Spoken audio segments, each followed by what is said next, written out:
Hello, Assalamualaikum everyone. Azim here. I hope all of you are feeling well today. In today's video, we will talk about constructivism learning in pedagogy. As usual, before we dive into the video, let me explain the meaning of constructivism learning. So grab a drink, get comfy, and let's jump right into it.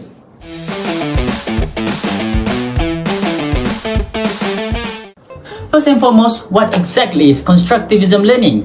Well, let me break it down for you. Constructivism is a teaching method where students take the lead in constructing their own learning through their own knowledge and understanding, instead of just following the teacher's instruction. But here's the cool part. It values collaboration big time. In constructivism, learning becomes a social process. Students work together, share ideas, and learn from each other. Plus, it gives students the space for peer teaching, which is super beneficial. Why? Because teaching others can reveal gaps in your own knowledge, and that leads to self-reflection and growth. Pretty awesome, right? Constructivism really empowers students to take charge of their learning in a more interactive and meaningful way. You might be wondering, if the student is teaching the others, then what is the purpose of the teachers in the presentation of peer teaching on that day? Well, the purpose of teacher on that day is to facilitating and keep the student to be on track with their learning progress, which is about the agility, strength, endurance, and flexibility. But before I get right into it, I would like to share my experience about their warming up activity and how creative they are on doing the ABM.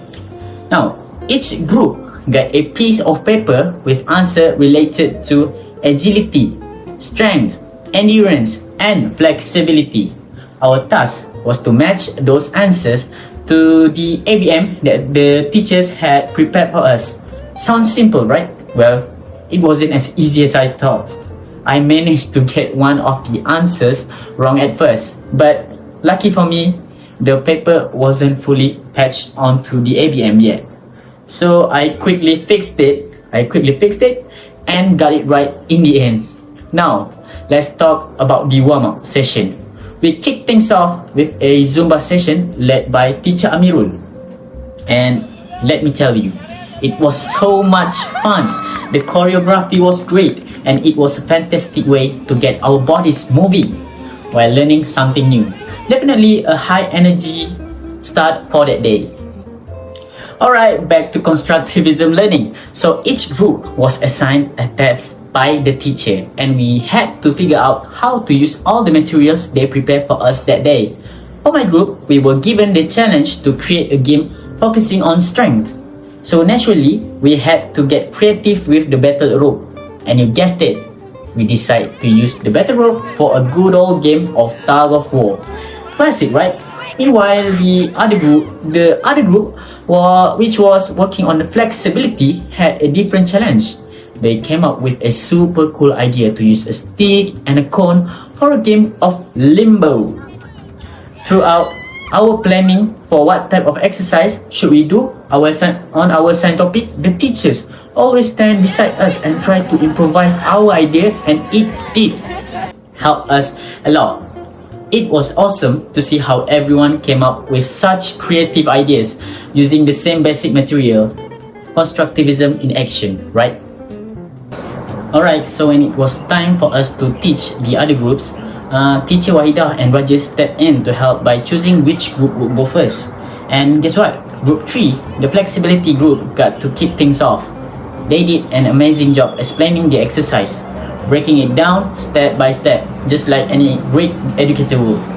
You could tell they really knew their stuff, and it was awesome to see them in action. After Group 3 is finished presenting and they wrapped up, it was finally our turn. Group 2, which is my group, we were up next to explain how our game worked. Teacher Amirul helped us to conduct the class by explaining what phrase should we use and what is the suitable way to catch other student interest. And then we were teaching everyone how to play tug of war with the battle rope. And the best part, everyone seemed to catch on really quickly. I think it's because tug of war doesn't require a ton of knowledge, but it's all about technique and strength. And also, thanks to teacher Amirul on helping us. Throughout the game, teacher Rahim and teacher Amira keep reminding everyone to be careful with the steps, especially since it was a strength-focused game. Luckily, there were no injuries and we managed to finish the Constructivism learning session without any injuries happen to any of us.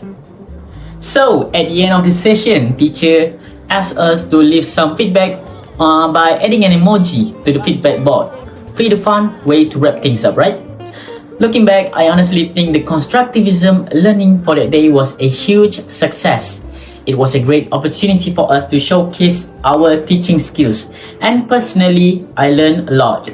I was able to spot some flaws in my own teaching methods, which was a real eye-opener. The beauty of Constructivism is that it really helped me reflect on what I need to improve. It was such a valuable experience overall, and I'm definitely walking away with some new insights into how I can be a better teacher on moving forward. That's it for my content today. I hope you all learned a thing or two about Constructivism learning. Don't forget to like and subscribe for more content on pedagogy and learning.